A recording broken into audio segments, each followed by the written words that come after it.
que afuera está también una nota importante, pero nos parece importante dar esta conferencia de prensa. Voy a leer un boletín que les va a ser distribuido, ¿sí?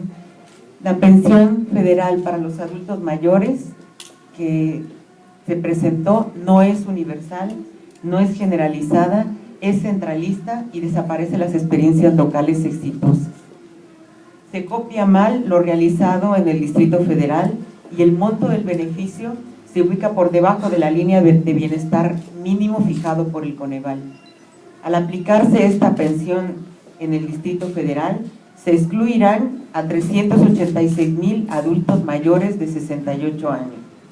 Como es de su conocimiento, el día domingo se presentaron diversas iniciativas dentro de un paquete denominado Reforma Hacendaria. El Ejecutivo envió al Congreso una propuesta de reformas a la Constitución y expedición de la ley reglamentaria a efecto de establecer la pensión universal. Sobre el particular, quiero manifestar lo siguiente. Sin duda se pretende, por decirlo elegantemente, replicar la experiencia exitosa impulsada en el Distrito Federal en 2001 por el entonces jefe de gobierno Andrés Manuel López Obrador. Ahora los críticos más acérrimos de una política pública que ubicó a los adultos mayores como sujetos de derechos y los sacó del olvido, copian la plana desarrollada en el Distrito Federal, pero lo hacen mal, lo hacen incompleto y ello provoca que para el caso del Distrito Federal signifique un retroceso con respecto a lo logrado, más que un avance en el reconocimiento de nuevos derechos. 1. La propuesta federal no es universal. Miente y quien sostenga lo contrario también miente. Se excluye a las personas que reciben algún tipo de ingreso por jubilación y se establece un límite de ingreso para ser beneficiario.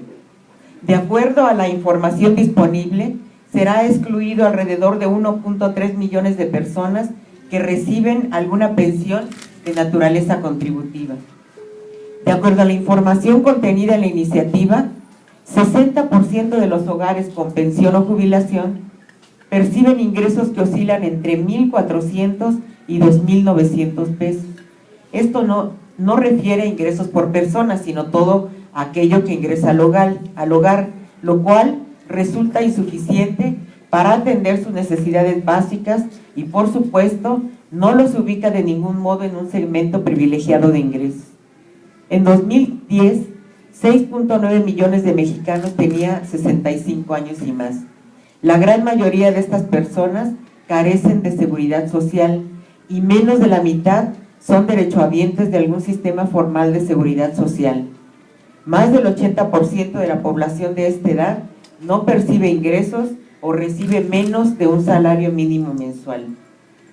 Dado que la propuesta federal supone la desaparición de los programas de apoyo a los adultos mayores impulsados por los gobiernos de las entidades federativas, en el Distrito Federal se expulsarán de los apoyos que hasta ahora reciben a 386,000 personas que cuentan con alguna pensión y que por ley expedida en el Distrito Federal y vigente tiene derecho universal a recibir un apoyo de medio salario mínimo. Se establece como monto de apoyo 1,092 pesos mensuales y se sostiene que dicha cantidad es la establecida por el Coneval. Esto es falso. Coneval estableció como línea de bienestar mínimo 1,167 pesos para las áreas urbanas y 825 para el campo. Es necesario establecer referentes sólidos que fortalezcan las políticas públicas dirigidas a este sector de población en la ciudad y en el país e impulsar la construcción de una ley que otorgue certidumbre jurídica a la pensión para los adultos mayores, establezca la pensión no contributiva como instrumento de justicia social por parte del Estado, reconozca esto como un derecho universal, genere una operación concurrente entre los diversos órdenes de gobierno, señale un piso mínimo de apoyo y esquemas de coordinación y complementariedad, cree mecanismos de control y vigilancias, optimice los recursos públicos que se destinan a estas personas y evite duplicidades entre acciones implementadas por los diversos órdenes de gobierno. Las políticas de atención a los adultos mayores deben ubicarse como un tema de Estado. Debe incluirse una perspectiva federalista en su ampliación y ejecución. Que se establezca como derecho universal para los mayores de 65 años. Este aspecto es central, toda vez que con ello se transforma en derecho lo que ahora es una política de asistencia y se evitan exclusiones de un segmento de la población que percibe ingresos muy menores por concepto de pensión o jubilación. Que sea operado en forma concurrente con las entidades federativas. No puede asumirse una política centralista, debe generarse desde la ley mecanismos de concurrencia que fortalezcan la política de atención a este sector de la población y que evite exclusiones. Que contenga mecanismos de complementariedad que posibilite a las entidades federativas con sus recursos propios ampliar el alcance o los montos del beneficio o la prestación de servicios, como prestar servicios de salud, educación, esparcimiento, asistencia, etc. Por todo esto, exhortamos a los legisladores federales a realizar un análisis a fondo de la iniciativa que fue presentada para evitar la exclusión de miles de personas y la desaparición de programas exitosos como el del Distrito Federal, que se reconozca este como un derecho universal y no quede solamente en el título. Desde el Distrito Federal estaremos muy pendientes y no permitiremos un retroceso en los derechos que se han ganado ya en la Ciudad de México para los adultos mayores. Muchas gracias. Si alguien tiene alguna pregunta, alguna observación.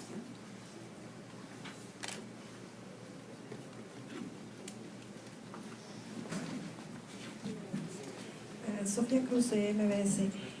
Preguntarle, diputada, en términos de cifras concretas, ¿cuántos adultos mayores estarían siendo afectados por estas decisiones en el Distrito Federal y dejarían de estar percibiendo? Y si es posible que con este programa que anuncia el gobierno federal sí alcance a cubrir a lo mejor adultos mayores en otros estados que no se están cubriendo en este momento. Es decir, si habría algún beneficio importante o concreto por parte del gobierno federal. Sí, sin duda, la iniciativa es nacional, sería para todo el país, ya una pensión que ellos le llaman universal a los 65 años. Sin embargo, no es universal y ese es el problema con lo logrado en la Ciudad de México, porque en la Ciudad de México es universal más allá de si se tiene alguna jubilación o pensión. Todos sabemos que las jubilaciones y las pensiones, como lo decimos, hay unas muy pequeñas que van desde 1,400 pesos y no pueden excluir a esta gente de esos beneficios. En la Ciudad de México, de acuerdo a los datos con los que contamos, estarían excluyéndose 386,000 personas que tienen algún tipo de pensión y que hasta el momento tienen derecho a recibirlo por la Ley de Pensión Universal de los Adultos Mayores. Eso es un retroceso y eso significa para una afectación para la Ciudad de México. Pero no serían en general todos los que reciben el No, los que tienen una pensión ya no la recibirían. Y lo más grave de esto es que es centralista, que tiene un artículo transitorio que dice que los estados que tienen los programas de apoyo a los adultos mayores y que son transferencias, van a tener que desaparecer. Dan un periodo de transición de aproximadamente 15 años, que es cuando van a lograr ellos también dar los 1,092 pesos, porque por el momento se van a dar lo que se da en el programa de adultos mayores, que son 525 pesos, me parece que 525, ¿verdad? Mensuales. Entonces, dan ese periodo de transición y luego todos van a tener que entrar en ese programa, con lo cual se va a crear en el Distrito Federal una divergencia grande, grandes grupos con apoyos distintos, ¿no? Porque vamos a tener a los de 68 años recibiendo una pensión de medio salario mínimo en la Ciudad de México, hasta 480,000 personas.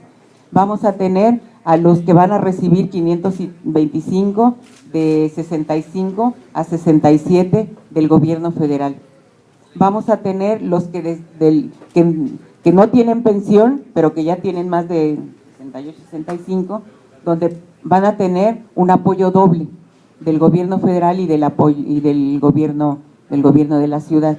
Entonces, bueno, más bien lo que creemos es que tiene que haber una política federalista de atención a los adultos mayores, donde tiene que haber una complementariedad y tiene que haber reconocimiento de los programas exitosos ya en algunos estados. Hay otros que no tienen, pero en otros tenemos, y en el caso del Distrito Federal es el programa más exitoso. Por lo tanto, no estamos de acuerdo con que se centralice eso sin que se tome en cuenta lo que está pasando en los estados. Tiene que haber complementariedad incluso de recursos.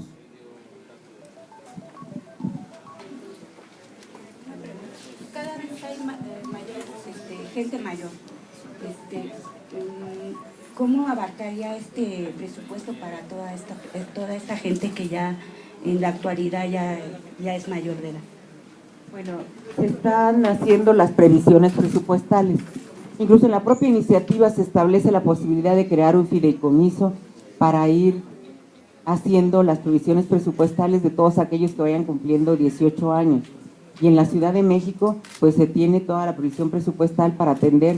Ahorita atendemos más o menos al 80% de la población de 68 años y más, ¿no? Entonces sí hay mecanismos para ir previendo esa situación, porque efectivamente vamos a ser muchos más adultos mayores en el 2050 que lo que somos ahora. Para poder evitar que esto se concrete de alguna manera, y no sé si ya estarían buscando apoyo en el Congreso para evitar que se apruebe esta ley, o bien que se apliquen cláusulas específicas que no perjudiquen a los adultos mayores y que realmente los beneficien. Sí, nosotros estaremos trabajando también junto con el gobierno de la ciudad, estamos entablando ya contacto con los compañeros de Desarrollo Social y de la Consejería Jurídica, porque pensamos que sí tiene que haber una modificación de esta iniciativa, y para eso, bueno, pues vamos a tener relación con los legisladores federales, con los diputados que tienen ahorita en sus manos esta iniciativa. Vamos a trabajar en eso. Pues les agradezco muchísimo, y por ahí les van a distribuir. Ahí en el boletín vienen algunas gráficas y demás que nos ayudan mucho a ubicar el problema. Gracias.